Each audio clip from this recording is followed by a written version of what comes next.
Bismillahirrohmanirrohim. Assalamualaikum warahmatullahi wabarakatuh.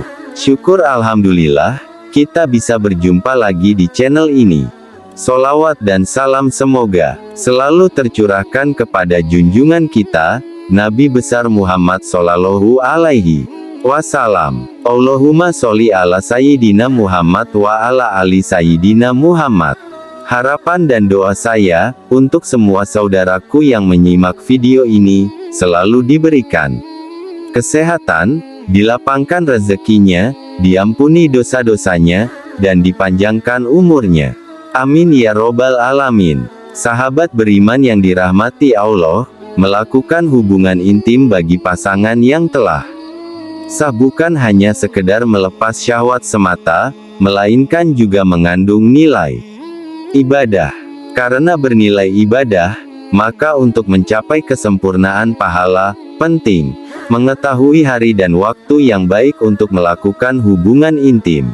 Islam bukan hanya menerangkan tata cara berhubungan intim saja, melainkan juga diterangkan juga mengenai hari dan waktu yang baik untuk berhubungan intim.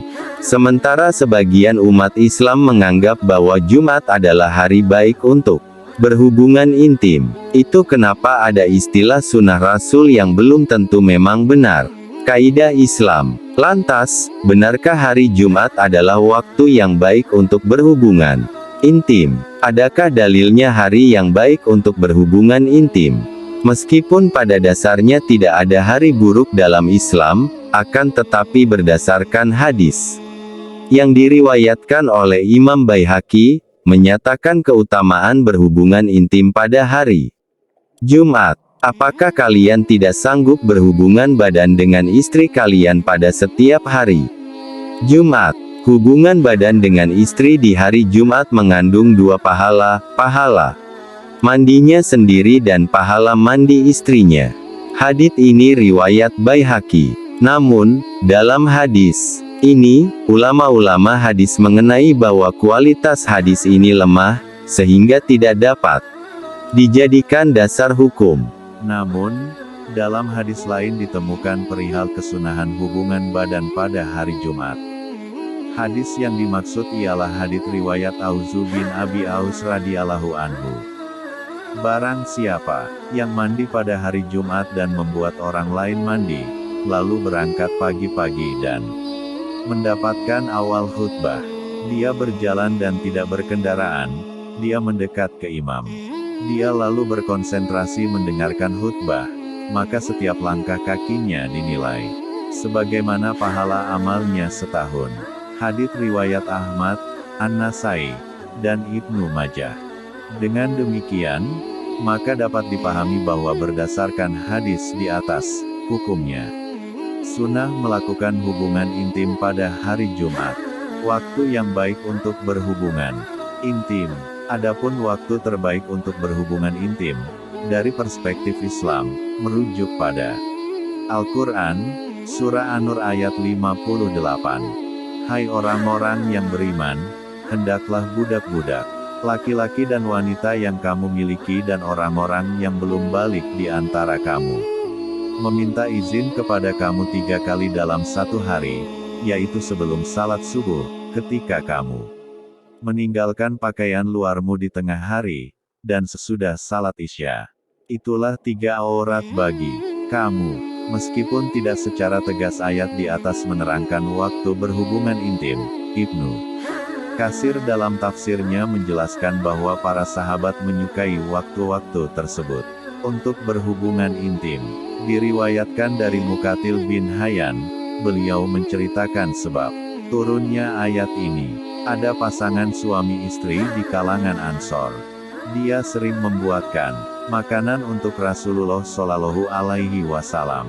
Suatu ketika, budaknya masuk ke kamar menemui mereka tanpa izin di waktu yang mereka tidak sukai untuk ditemui. Kemudian sang istri melaporkan kejadian itu ke Rasulullah Shallallahu Alaihi Wasallam. Wahai Rasulullah, betapa buruknya sikap orang ini. Dia menemui seorang wanita ketika dia sedang berduaan bersama suaminya dalam satu selimut. Oleh sebab kejadian ini, maka kemudian Allah menurunkan ayat di atas. Ayat tersebut maksudnya ialah bahwa anak yang belum balik atau budak yang tinggal bersama tuannya untuk tidak masuk ke kamar pribadi orang tuanya atau kamar tuannya pada 3 waktu khusus tanpa izin. 3 waktu itu Allah sebut sebagai waktu aurat karena umumnya mereka sedang membuka aurat di 3 waktu itu, kebiasaan yang dicontohkan Rasulullah Shallallahu Alaihi Wasallam. Adapun kebiasaan yang dicontohkan oleh Rasulullah, sebagaimana yang diceritakan oleh Aisyah radhiyallahu anha bahwa Rasulullah Shallallahu Alaihi Wasallam mendekati istrinya setelah tahajud. Hal ini berdasarkan cerita Al-Aswad bin Yazid ketika bertanya kepada Aisyah tentang kebiasaan sholat malam Rasulullah. Aisyah menerangkan, Rasulullah Shallallahu Alaihi Wasallam tidur di awal malam, kemudian bangun tahajud. Jika sudah memasuki waktu sahur, beliau salat witir, kemudian kembali ke tempat tidur. Jika beliau ada keinginan, beliau mendatangi istrinya. Apabila beliau mendengar azan, beliau langsung bangun. Jika dalam kondisi junub, beliau mandi besar. Jika tidak junub, beliau hanya berwudu, kemudian keluar menuju salat berjamaah.